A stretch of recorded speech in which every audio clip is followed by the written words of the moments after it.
Hey, it's Dr. Amanda with StraightSmile Solutions. Today I wanted to talk to you about some kits I got in the mail today. I love it when vendors send me samples of their kits and I can review them.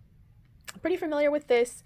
Obviously, I'm an orthodontist, so I'd say it's been a while since I've used wedges, but one of the cool things you can do with the wedges, besides, all kinds of restorative stuff, but for ortho, is that you can pre-wedge before you do IPR, which helps to loosen up the contact so you can break the contact easier. Of course, you want to let it rebound before you measure it, but this is a really comfortable wedge for patients. They find it very comfortable and it's not painful to put in. So this is the Garrison wedge kit, 3D fusion. Of course, you can use it for everything else too. And then, of course, my favorite here is the Rally kit. This is meant to polish composites up.